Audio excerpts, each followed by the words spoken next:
Hello everyone, welcome to engineers the expert 7। मैं Ravi sir स्वागत करता हूं आप सभी का इंजीनियर्स द एक्सपर्ट 7 के प्लेटफॉर्म पर। कैसे हैं आप सभी लोग? आज का सेशन बड़ा जोरदार होने वाला है। आज हम लोग डिस्कस करने वाले हैं बिल्डिंग स्टोन्स में रॉक्स के बारे में। हम लोग लास्ट टाइम डिस्कस कर रहे थे, मैंने आपसे क्लासिफिकेशन बता दिया था और कहा था कि अब इसके बारे में डिटेल में हम लोग नेक्स्ट क्लास में डिस्कस करेंगे। तो चलिए स्टार्ट करते हैं। Classification of rocks, geological classification, physical और केमिकल, तीन क्लासिफिकेशन थे। जियोलॉजिकल में मैंने आपसे तीन डिस्कस किया था। एक इग्नियस है ना, पहला आपका होता था इग्नियस, सेकंड होता था आपका सेडिमेंट्री एंड थर्ड होता था आपका जिसे कहते थे हम लोग मेटामॉर्फिक। मेटामॉर्फिक है ना। तो इन सब के बारे में आज हम लोग डिटेल में डिस्कस करने वाले हैं। मेटामॉर्फिक, ठीक है, ये हो गया। इग्नियस रॉक पे चलिए स्टार्ट करते हैं। So let's start igneous rock. आग्नेय चट्टान कहते हैं इसको, है ना, इग्नियस रॉक्स। बेसिकली देखिए होता क्या है कि जो मिनरल्स होते हैं वो आपको सभी को पता है कि आज के सेंटर में टेम्परेचर वगैरह बहुत ज्यादा होता है, तो वो पिघल मिनरल्स होते हैं वो पिघली कंडीशन में होते हैं, वो गलित अवस्था में होते हैं और वो due to excessive temperature pressure के कारण वो बाहर आने लगते हैं। क्रैक्स के कारण जो फिजर्स होते हैं, दरारें जो होती हैं वो बाहर आने लगती हैं और बाहर आने पर जब ये निकलते बाहर तो इसी को आप मैग्मा बोलते हो, है ना, जो पिघला हुआ पदार्थ है। आपको बता दें कि इग्नियस रॉक को प्राइमरी रॉक्स भी बोला जाता है। जी हाँ, इग्नियस रॉक्स को प्राइमरी रॉक भी बोला जाता है ना। इसके साथ साथ इसको जो है इफ्यूसिव रॉक्स भी बोलते हैं, है ना। क्या बोलते हैं? इरप्टिव रॉक्स भी इसको बोला जाता है। तो एक नाम इसका और भी है इरप्टिव रॉक्स। इसको इरप्टिव रॉक्स भी बोलते हैं, प्राइमरी रॉक्स भी बोलते हैं, इग्नियस रॉक्स को, ठीक है। बेसिकली ये मेन रॉक कंसीडर होता है। और यहां पे दूसरी बात यह है कि एक मिनट,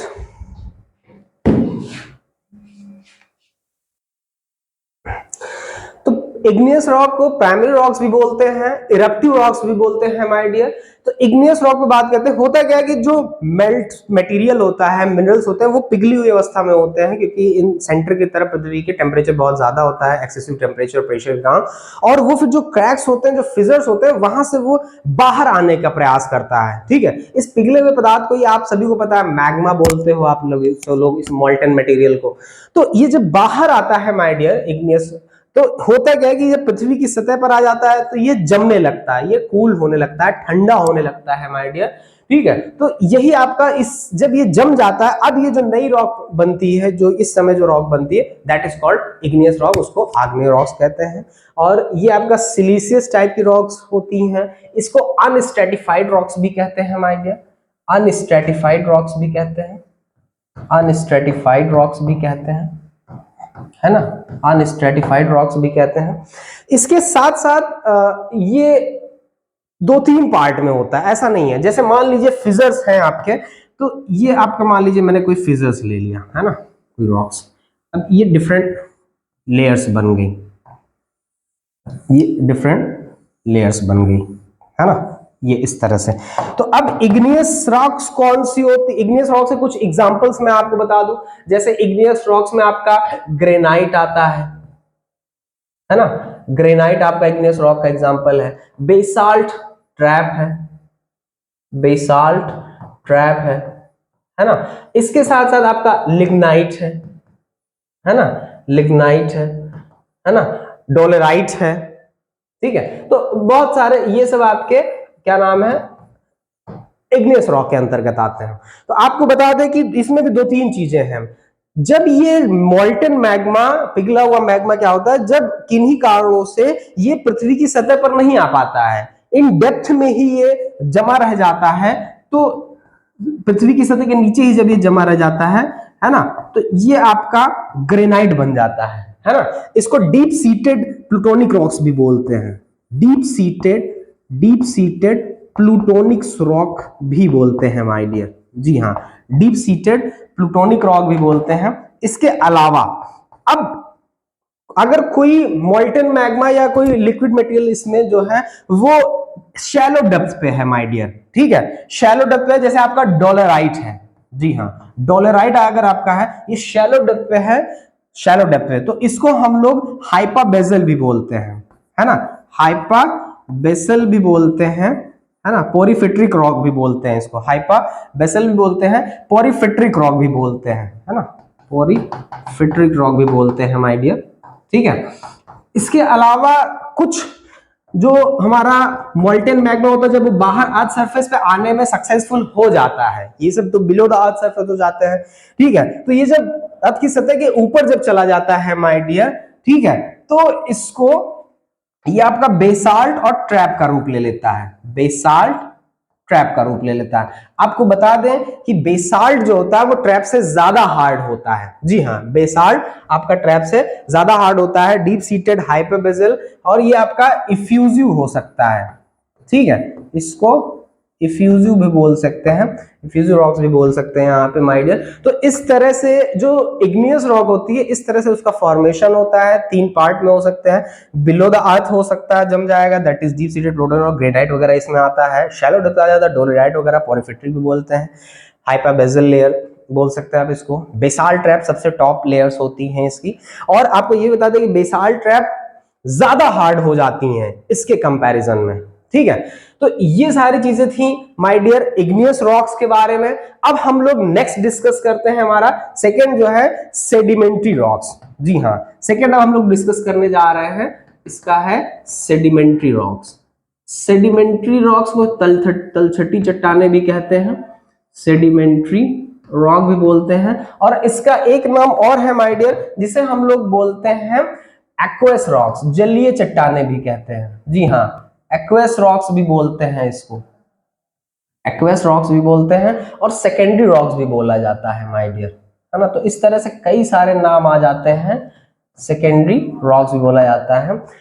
सेडिमेंट्री रॉक्स के बारे में अगर हम लोग बात करें, सेडिमेंट्री रॉक्स के बारे में, ठीक है, तलछटी चट्टान बोलते हैं। तो होता क्या है माय डियर कि अभी ये तो आपने देखा कि जो मोल्टेन मैग्मा आके ऊपर जम गया, ठीक है, जमने के बाद दूसरा क्या होता है कि यही रॉक्स जो सेडिमेंट इग्नियस रॉक्स होते हैं, जो ट्रांसपोर्टिंग एजेंट्स होते हैं, चाहे वो प्रेशर हो, हवा हो, पानी हो, ठीक है, बर्फ वगैरह हो, हिमखंड वगैरह हो, या जितने भी हैं ट्रांसपोर्टिंग एजेंट, वो क्या करते हैं इन्हीं रॉक्स को, जब इनका डिसइंटीग्रेशन होता है, डिकम्पोजिशन होता है, जी हाँ, ये फॉर्म्स कैसे होते हैं, due to decomposition, due to decomposition, अपघटन के कारण, डिकम्पोजिशन, अपघटन के कारण क्या होता है माय डियर, सेडिमेंट्री रॉक्स, नए रॉक्स जो फॉर्म होते हैं वो सेडिमेंट्री रॉक्स फॉर्म होते हैं। किसके कारण, डिकम्पोजिशन ऑफ रॉक के कारण। कोई रॉक है, अब वो डिकम्पोज्ड हो गया, है ना, ट्रांसपोर्टिंग एजेंट्स के थ्रू दूसरी जगह ले जाया गया, नई जगह फॉर्म हुआ, तो ये आपका सेडिमेंट्री रॉक्स की कैटेगरी में आता है माय डियर, ठीक है। अब इसमें सेडिमेंट्री रॉक्स के बारे में अगर मैं बात करूं आपसे, तो इसमें सैंड स्टोन, है ना, lime stone, sand stone, lime stone, ठीक है, जिप्सम आपका हुआ, जिप्सम हुआ आपका, ठीक है ना, इस तरह से ये सारे रॉक्स आपका सेडिमेंट्री रॉक्स की कैटेगरी में आते हैं माय डियर, ठीक है। अब यहां पे तीसरी बात हम लोग करते हैं, ठीक है, इसमें भी अच्छी खासी स्ट्रेंथ होती है और यूज भी किए जाते हैं, है ना, सेडिमेंट्री रॉक्स और इग्नियस रॉक्स, ये बेसिकली ये दो रॉक्स हैं। तीसरा अगर हम बात करें, that is metamorphic rock, metamorphic rock. Third अगर हम बात करें माय डियर, तो वो हमारा है मेटामॉर्फिक रॉक। अब मेटामॉर्फिक रॉक में क्या सीन है माय डियर, आपको बता दें कि जो ये दोनों रॉक्स आपने पढ़ी, इग्नियस और सेडिमेंट्री रॉक्स, इनका जब नया फॉर्म क्रिएट होता है, जब ये ड्यू टू एक्सेसिव प्रेशर और टेम्परेचर के कारण, due to excessive pressure, due to excessive pressure और टेम्परेचर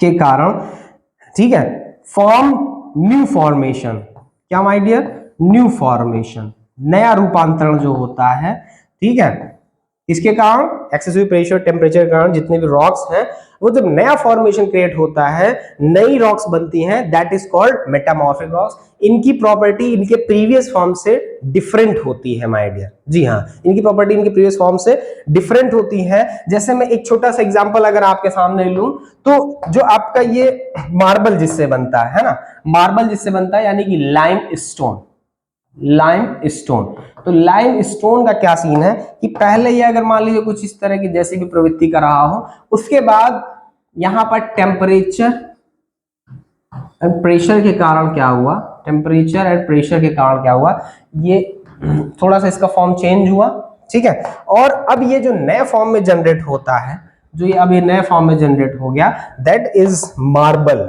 जी हाँ, ये अब आपका बन गया मार्बल, है ना।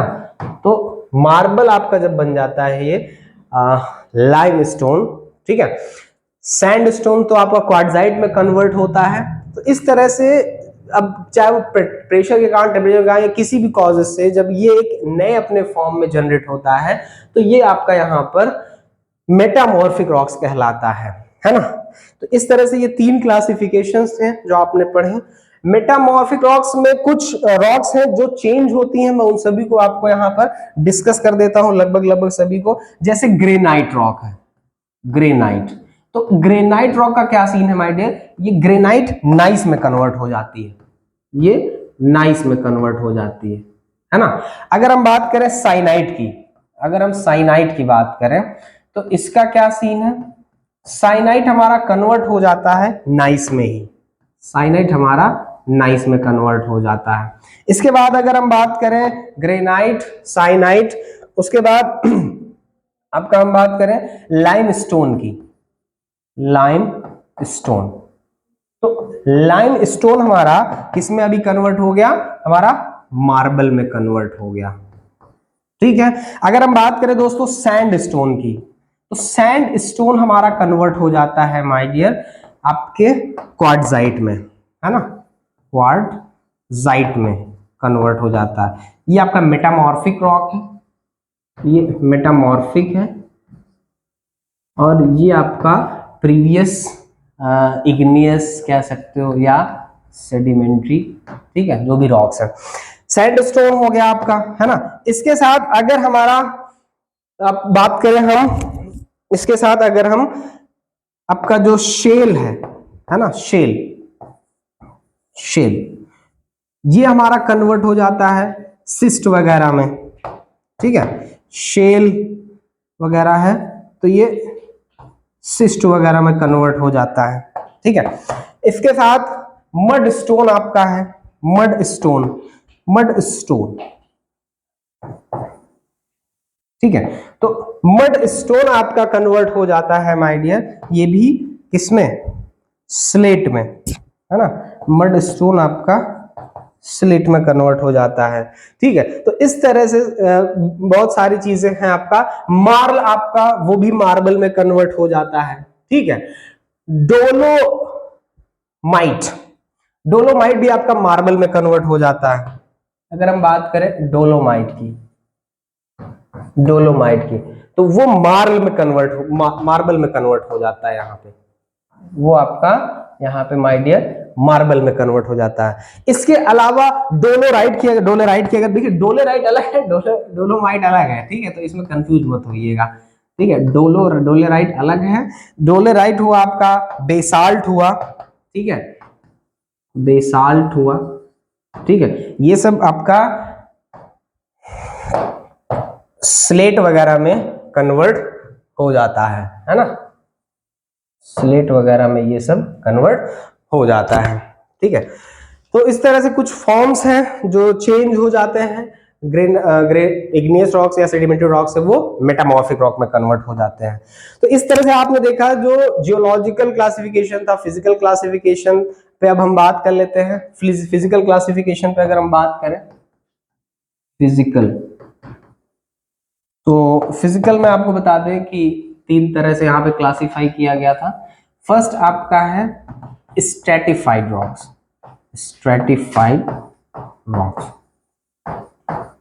अब स्ट्रेटिफाइड रॉक्स का क्या सीन है, देखिए स्ट्रेटिफाइड रॉक्स में क्या है कि वो लेयर्स जिनको हम स्प्लिट कर सकते हैं, जिनको हम इनटू लेयर्स में डिवाइड कर सकते हैं, डिस्ट्रीब्यूट कर सकते हैं, है ना, जो परतों में डिस्ट्रीब्यूट हो सकती है। अब जैसे आप कहें इग्नियस रॉक, तो भाई इग्नियस रॉक अनस्ट्रेटिफाइड रॉक्स में आ जाता है। लेकिन जबकि आपका मैं अगर बोलूं स्लेट की बात करूं, अगर मैं आपसे कहूं कि भाई सैंड स्टोन वगैरह हुआ, इन सब में आप ये एक तरह से स्ट्रेटिफाइड रॉक की कैटेगरी में आ जाते हैं।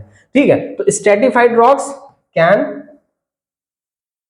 स्प्लिट इनटू लेयर्स, है ना, इसको हम लोग लेयर्स में स्प्लिट कर सकते हैं।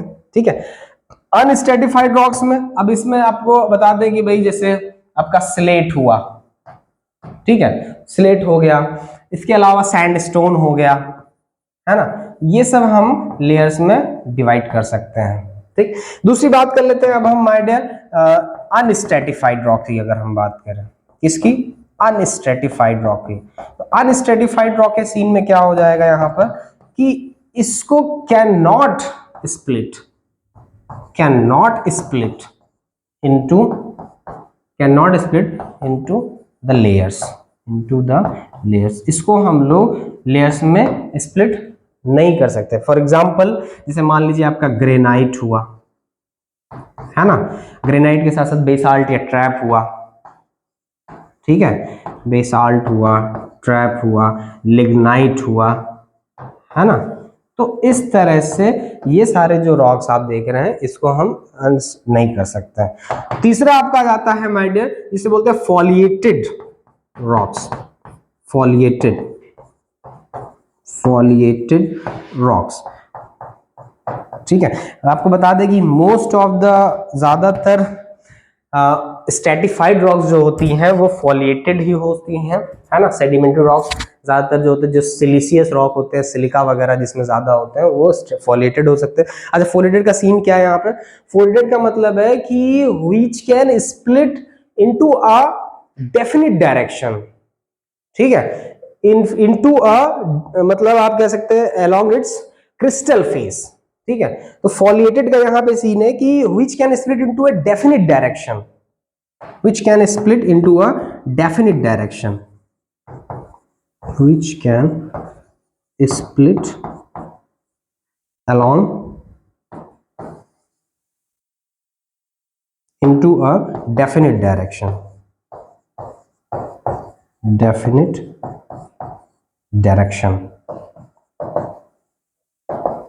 ठीक है, एक फिक्स डायरेक्शन के अलोंग इसको हम स्प्लिट कर सकते हैं, दैट इज फॉलिएटेड रॉक्स।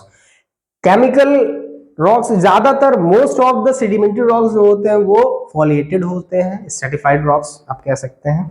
ठीक है, तीसरा हम लोग डिस्कस कर लेते हैं माय डियर, जो कि है हमारा क्या, तीसरा हमारा है केमिकल क्लासिफिकेशन।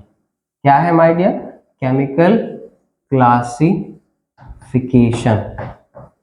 ठीक है, गर्मी तो अब ज्यादा पड़ रही है, आप लोग भी ध्यान रखिए अपना। ठीक है, केमिकल क्लासिफिकेशन में तीन तरह के आपने पढ़े थे, हमने डिस्कस किया था आपसे, है ना। पहला हमारा, अगर मैं आर्जिलिसियस की बात करूं, किसकी बात करूं, आर्जिलिसियस की बात करूं, तो आर्जिलिसियस इन द सेंस क्ले, आर्जिलिसियस का मतलब हुआ यहाँ पे क्ले कंटेंट इसमें ज्यादा होता है। ठीक है, क्ले मतलब एल्यूमिना, यानी Al2O3 दैट इज क्ले, इसको एल्यूमिना भी बोलते हैं। ठीक है, यहाँ पे आप कंफ्यूज ना रहे, इसलिए मैं सारी चीजों को एकदम क्लियर कर दे रहा हूं। ठीक है, अब होता क्या है कि भाई आर्जिलिसियस रॉक्स का मतलब है यहाँ पर क्ले रॉक्स, क्ले कंटेंट इसमें ज्यादा होता है, जैसे लैटेराइट, है ना, लैटेराइट वगैरह ये सब क्ले कंटेंट इसमें आपको ज्यादा मिलते हैं। ठीक, ये पानी को रोकने की क्षमता अच्छी रखते हैं। ठीक है, दूसरा आपका है यहाँ पे माय डियर, बात करें सिलिशियस रॉक की, सिलिशियस रॉक। ठीक है, तो सिलिशियस रॉक में सिलिका कंटेंट ज्यादा होता है, सिलिशियस रॉक में सिलिका कंटेंट ज्यादा होता है माय डियर, और silica in the sense SiO2। ठीक है, silica in the sense SiO2 होता है माय डियर। आपको बता दें कि इस तरह के रॉक्स में सिलिका के कंटेंट ज्यादा होंगे, जैसे सैंडस्टोन हो गया, आपका सैंडस्टोन हो गया, ठीक है ना, लाइमस्टोन वगैरह हो गया, सिर्फ लाइम में तो सॉरी कैलकेरियस में आ जाएगा वो, ठीक है। तो सैंडस्टोन वगैरह हो गया, ये आपका सिलीशियस रॉक की कैटेगरी में आता है। थर्ड अगर हम बात करें my dear, calcareous. Calcareous rock पे अगर बात करें इंजीनियर्स, तो कैलकेरियस का ये सीन है कि इसमें लाइम ज्यादा होता है। जी हाँ दोस्तों, इसमें लाइम कंटेंट मेजर अमाउंट में होता है। लाइम तो आप जानते हैं कैल्शियम कार्बोनेट यहाँ पे, क्योंकि चूना तो मुक्त अवस्था में होता नहीं है, कैल्शियम ऑक्साइड के फॉर्म में तो मिलता नहीं है, ठीक है। तो इस तरह से आपका ये हो गया कैलकेरियस। तो लाइमस्टोन आपका यहाँ पे आप ले सकते हैं, लाइमस्टोन आपका कैलकेरियस की कैटेगरी में आता है।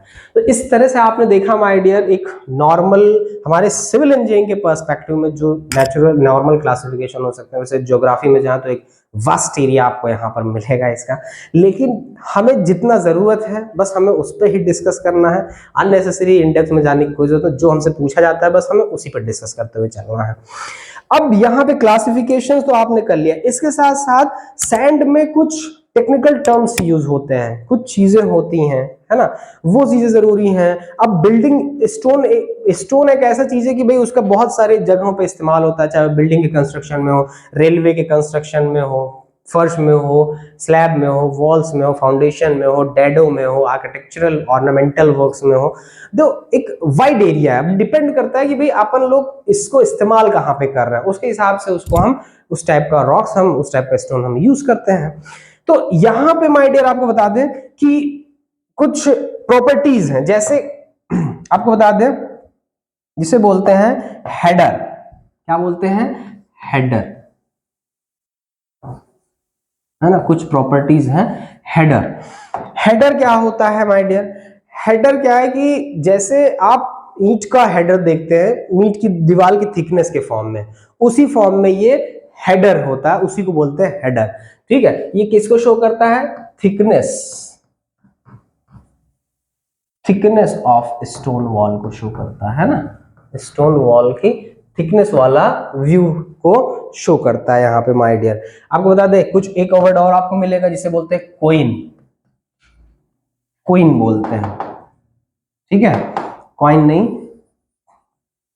कोइन बोलते हैं, ठीक है। तो ये क्या है भाई? कोइन क्या चीज है? कोइन जो होता है कॉर्नर पे स्टोन यूज होने वाला स्टोन होता है, ठीक है। तो stone used eight corner, corner पे जो स्टोन यूज होता है दैट इज क्वीन होते हैं माय डियर, ठीक है। एक होता है रबल, एक वर्ड आपको मिलेगा यहां पर रबल, इसको ढोका चिनाई भी बोलते हैं, ठीक है।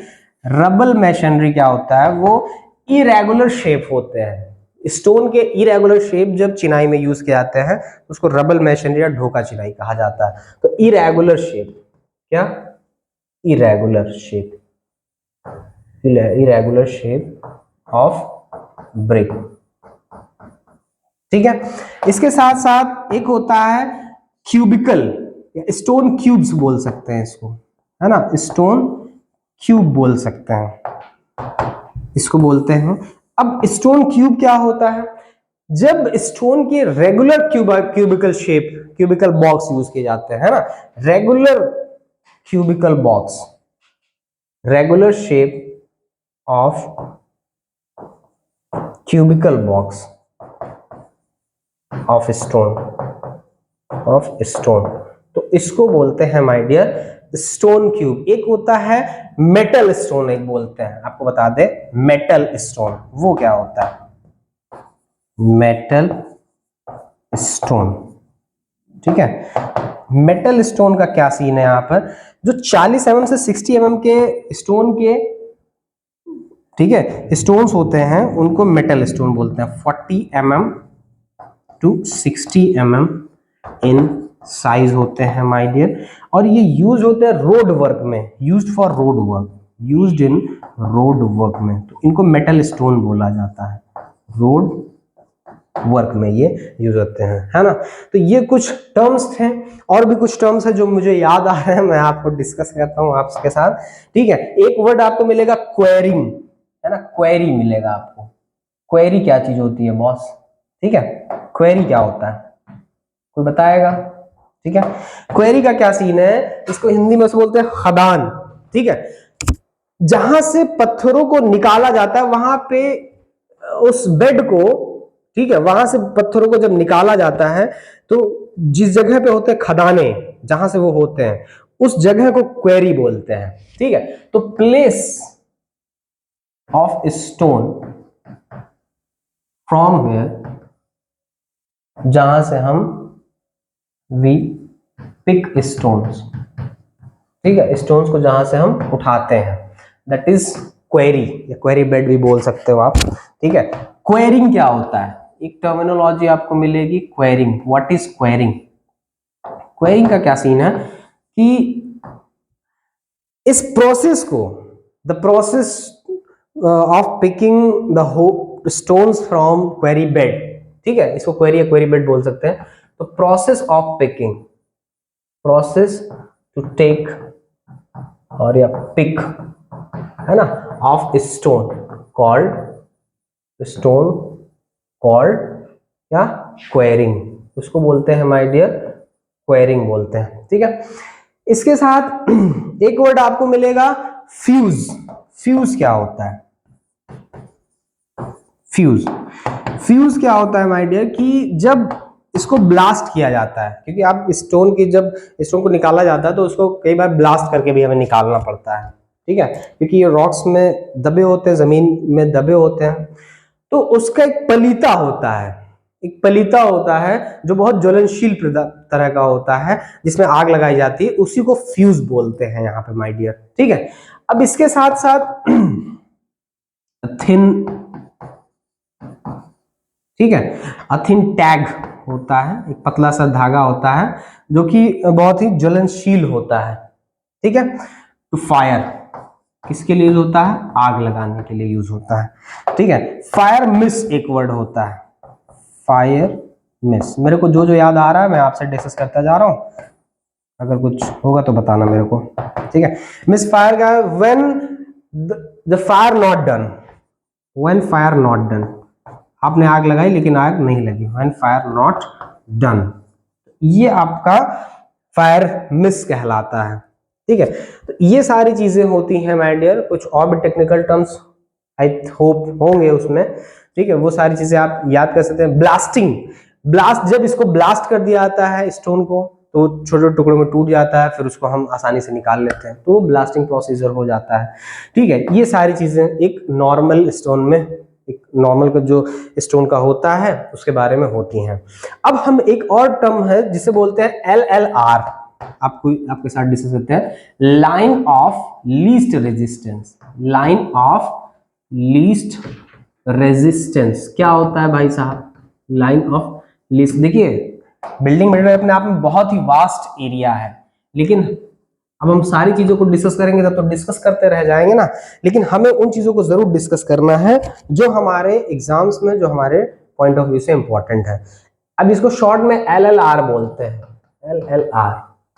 बहुत लोग नहीं जानते होंगे स्टोन के केस में LLR क्या है, पूछ लिया, अरे चौक गए, LLR क्या है, ठीक है। तो LLR क्या है? Line of least. देखिए जब स्टोन को ब्लास्ट किया जाता है तो स्टोन में गैसेस जनरेट होती है, और वो गैसेस क्या होती है, जहां से उसको रास्ता मिलता है, जिस लेयर से रॉक्स की एयर्स मिलती है, रास्ता मिलता है, वो वहां से पास हो जाती हैं। तो ये गैसेस जो होती है वो शॉर्टेस्ट पथ को फाइंड करती हैं जहां से वो जल्दी से बाहर को निकल सके, है ना। तो वो शॉर्टेस्ट जो पथ होता है, वो लाइन ट्रैक जो होता है, that is called least, line of least resistance, क्योंकि ये क्या होता है, सबसे कम प्रतिरोध प्रस्तुत करता है उन गैसों के निकलने में माय डियर, ठीक है। तो ये हो जाता है माय डियर LLR, ठीक है।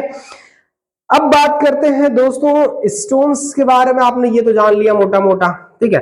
अब स्टोन, बिल्डिंग में यूज होने वाले स्टोन के लिए कुछ प्रॉपर्टीज होनी चाहिए, है ना, कि भाई स्टोन हमारा क्या प्रॉपर्टी होनी चाहिए जिसको हम एज ए बिल्डिंग में यूज कर सकते हैं, है ना। तो suitability of stones for to use in building, suitability of stone, suitability of stone for use in building या कंस्ट्रक्शन में, है ना, बिल्डिंग या कंस्ट्रक्शन में क्या क्या सुटेबिलिटी होनी चाहिए स्टोन के साथ, ठीक है। कोई भी स्टोन अगर आप यूज कर रहे हैं तो उसको क्या पैरामीटर्स होने चाहिए कि आप उसको बिल्डिंग स्टोन के रूप में या कंस्ट्रक्शन में आप उसको यूटिलाइज कर लो, ठीक है। पहली बात तो यह है कि एब्जॉर्प्शन, है ना। अगर हम बात करें इसकी कंप्रेसिव स्ट्रेंथ की, तो मैं पहले बात कर लेता हूं फर्स्ट नंबर पे कंप्रेसिव स्ट्रेंथ की। कंप्रेसिव स्ट्रेंथ कितनी होनी चाहिए?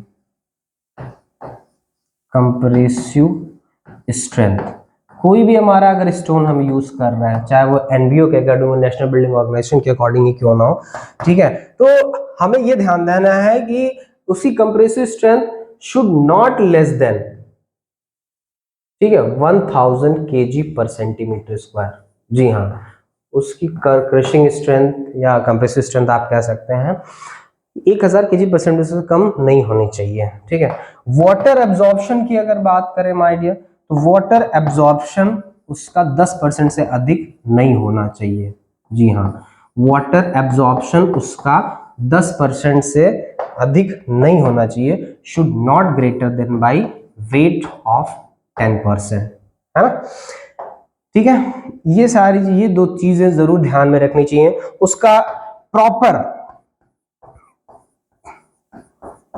प्रॉपर उसका हार्डनेस होना चाहिए, है ना, प्रॉपर स्ट्रेंथ होनी चाहिए, ठीक है, ड्यूरेबिलिटी होनी चाहिए, है ना, लाइफ होनी चाहिए, ठीक है। बहुत सारी चीजें हैं, ये सारी चीजें मतलब उसमें होनी चाहिए जिससे कि हम उसको, ठीक है, अपने पर्पस में सॉल्व कर सके, अपने पर्पस के लिए उसको हम यूज कर सके। उसका डिट्रॉयरेशन कम होना चाहिए, मतलब अपक्षय मिनिमम होना चाहिए, मिनिमम डिट्रॉयरेशन होना चाहिए, मिनिमम डिट्रॉयरेशन होना चाहिए, ठीक है। तो बहुत सारी ये सारी चीजें हैं, ठीक है, वो सारी चीजें इसमें होनी चाहिए। प्रॉपर स्पेसिफिक ग्रेविटी होनी चाहिए, स्पेसिफिक ग्रेविटी कम से कम 2.5 से तो कम ना हो भाई साहब, है ना, 2.5 से कम स्पेसिफिक ग्रेविटी नहीं होनी चाहिए, ठीक है। अगर मैं स्पेसिफिक ग्रेविटी की बात करूं तो specific gravity should not less than, ठीक है,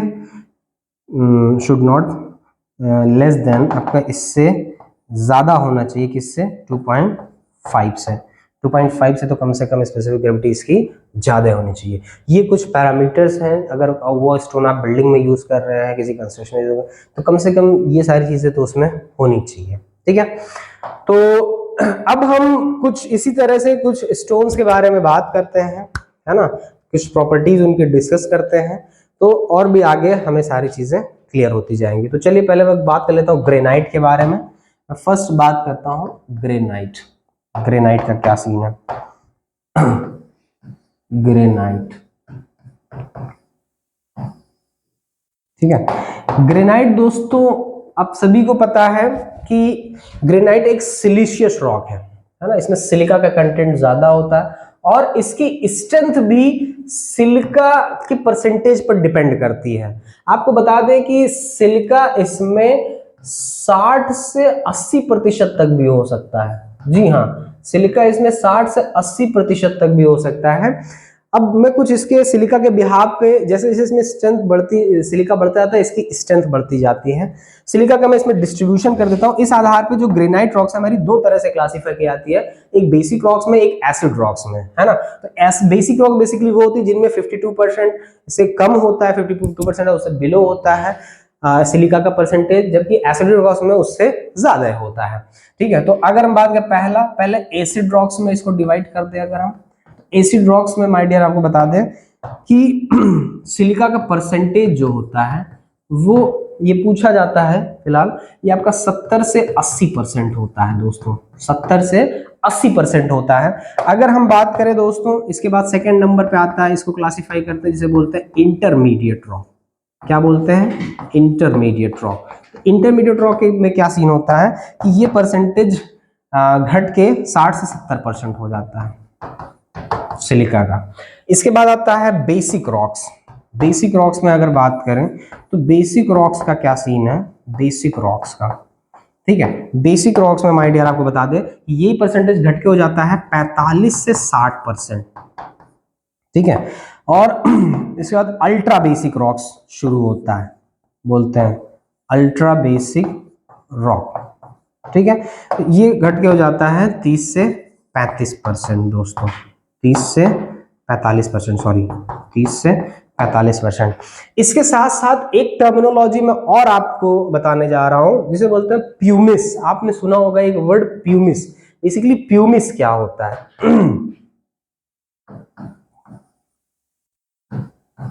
प्यूमिस दोस्तों व्हेन हॉट मैग्मा है ना, जब आपका ये मैग्मा है molten magma, hot molten magma cools rapidly, cools rapidly, तेजी से जब ये, ठीक है, तेजी से जब ये ठंडा होता है तो ये क्या करता है, एक पोरस रॉक में कन्वर्ट हो जाता है। जी हाँ, ये क्या करता है कि ये जो स्वैलन मेल्ट मटेरियल होता है, दिस एक ये स्वैलन मेल्ट मटेरियल बनता है ना, मेल्ट मटेरियल गेट, ठीक है, एक porous rises to a porous rock में कन्वर्ट होता है, पोरस रॉक में कन्वर्ट होता है, कॉल्ड उसको बोलते हैं माय डियर प्यूमिस बोलते हैं उसको। जी हाँ दोस्तों, उसको प्यूमिस बोलते हैं, प्यूमिस बोलते हैं, ठीक है। अच्छा ये यूज कहाँ होता है माय डियर, ये आपको बता दें यूज होता है आपका यूज्ड इन, ठीक है, ये लाइट वेटेड उसमें यूज होता है, लाइट वेट कंक्रीट में, लाइट वेट कंक्रीट में।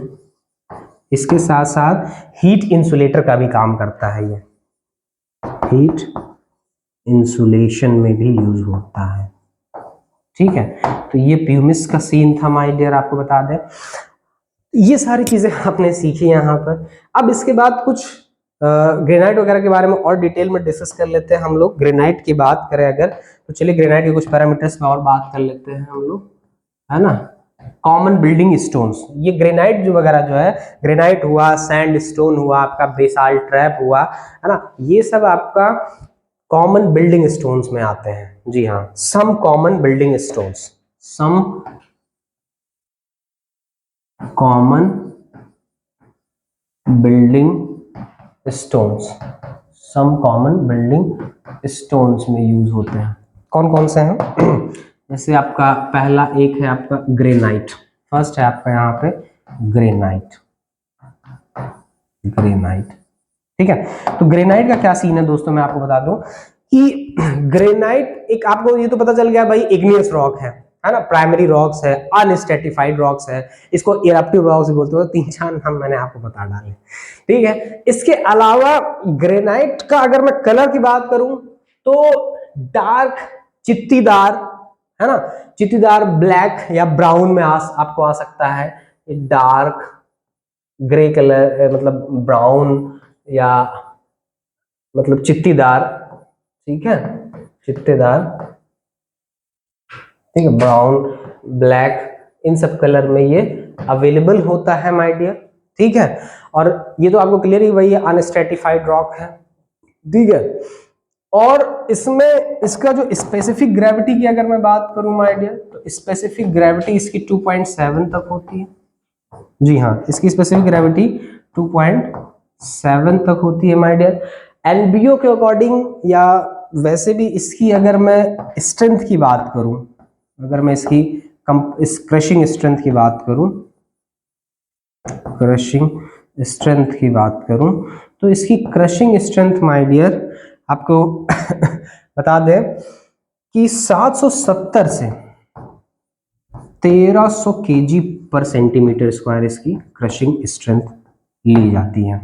वाटर एब्जॉर्प्शन की अगर मैं बात करूं तो वाटर एब्जॉर्प्शन इसका कम होता है फिलहाल, वाटर एब्जॉर्प्शन इसका कम होता है, केवल अप टू 0.5% तक होता है, अप टू 0.5% तक, काफी कम होता है।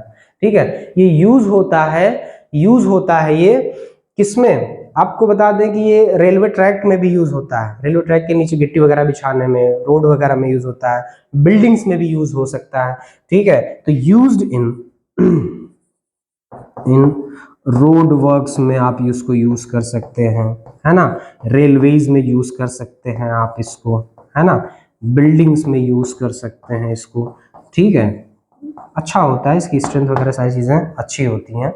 ठीक है, तो ये कुछ सीन था दोस्तों ग्रेनाइट का, नाम वगैरह सब मैं आपको ऑलरेडी पहले ही बता चुका हूं। ठीक है, अब स्पेसिफिक ग्रेविटी भी मैंने आपको इसकी बता दी, स्ट्रेंथ भी मैंने आपको इसकी बता दी। ठीक है, वाटर एब्जॉर्प्शन भी मैंने आपको इसका बता दिया। अब मैं आपसे डिस्कस करता हूं नेक्स्ट जो हमारा आता है बेसाल्ट और ट्रैप की अगर हम बात करें। ठीक है, सेकंड जो हमारा आता है जिसे हम लोग बोलते हैं बेसाल्ट एंड ट्रैप। ठीक है, बेसाल्ट एंड ट्रैप। अगर मैं दोस्तों बेसाल्ट और ट्रैप में दोनों में बात करूं तो ये हार्डेस्ट होता है, ये हार्डर होता है, ये हार्डर होता है देन ट्रैप से, है ना, देन ट्रैप से ये माय डियर हार्डर होता है, आपको बता दें। बेसाल्ट और ट्रैप आप सभी जानते हो एक तरह का ये सिलिशियस रॉक है माय डियर। ठीक है, ये भी सिलिशियस रॉक्स वगैरह होता है। हाँ, ग्रेनाइट के जो मिनरल्स हैं वो भी मैं आपको बता दूं। ठीक है, सिलिशियस तो क्या, हाँ सिलिशियस तो कह ही सकते हैं इसमें। जैसे ग्रेनाइट की अगर मैं बात करूं तो ग्रेनाइट में आपको फेल्सपार मिल जाएगा, ठीक है, माइका मिल जाएगा, ये सब मेजर अमाउंट में होते हैं। इसके साथ साथ क्वार्ट्ज या क्वार्ट्जाइट, क्वार्ट्ज, ठीक है, ये सब मिनरल्स मेजर अमाउंट में मिलते हैं किसमें, ग्रेनाइट में। इसमें ग्रेनाइट में इन सब मिनरल्स का क्या होता है, मेजॉरिटी होता है। ठीक है, बेसाल्ट ट्रैप में बात करें तो हार्डर होता है ट्रैप से, देन ट्रैप से। अगर मैं इसकी स्ट्रेंथ की बात करूं माय डियर तो स्ट्रेंथ इसकी अच्छी होती है ना, इसकी अगर मैं स्ट्रेंथ की बात करूं तो स्ट्रेंथ अच्छी होती है, इसको मैं यहां से, ठीक है, अगर मैं इसकी स्ट्रेंथ की बात करूं तो स्ट्रेंथ, कंप्रेसिव स्ट्रेंथ इसकी, कंप्रेसिव स्ट्रेंथ इसकी, है ना, 1530 kg पर सेंटीमीटर स्क्वायर से लेकर के 1800 या 1890 तक भी हो सकता है। ठीक है, केजी पर सेंटीमीटर स्क्वायर आपको ये इसकी क्रशिंग स्ट्रेंथ मिलेगी। वाटर एब्जॉर्प्शन की अगर मैं बात करूं दोस्तों आपसे तो वाटर एब्जॉर्प्शन इसका भी कम ही है, ऐसी बात नहीं है। और आपको ये बता दें कि अब आप देख रहे हैं कि ये ग्रेनाइट से ज्यादा हार्ड और ड्यूरेबल है। ठीक है, तो ये हार्ड एंड ड्यूरेबल भी है, उस हार्ड एंड ड्यूरेबल भी है ये, है ना। ठीक है, तो वाटर एब्जॉर्प्शन इसका वही है 0.5%। ठीक है, अगर कहीं 0.5 है तो ओनली 0.5 आप ले सकते हैं। ठीक है, अब स्पेसिफिक ग्रेविटी की बात करें माय डियर, ठीक है, तो स्पेसिफिक ग्रेविटी इसका आपको 2.6 से 2.7 तक मिल जाएगा, है ना, 2.6 से 2.7 तक आपको इसका स्पेसिफिक ग्रेविटी भी मिल जाएगा। ठीक है, वो ऑलमोस्ट 2.5 से ज्यादा ही होना चाहिए। यूज की बात करें तो यूज ये भी हर जगह होता है ना, इसको भी आप बिल्डिंग में, रोड में, रेलवे में, ऑलमोस्ट सभी जगहों पे यूज कर सकते हैं, ऐसी बात नहीं है। ठीक है, ये तो बातें हो गई माय डियर बेसाल्ट और ट्रैप की। ठीक है, तो आज के लिए इतना ही दोस्तों, और फिर मिलेंगे आपको नेक्स्ट वीडियो में। और चैनल पर अगर नए हैं तो चैनल को लाइक, शेयर और सब्सक्राइब करना ना भूलें, जिससे आने वाली सभी अपडेट्स आपको मिलती रहें और रवि सर के साथ आप क्लासेस को एंजॉय करते रहें। ओके, तो bye bye, take care, good night.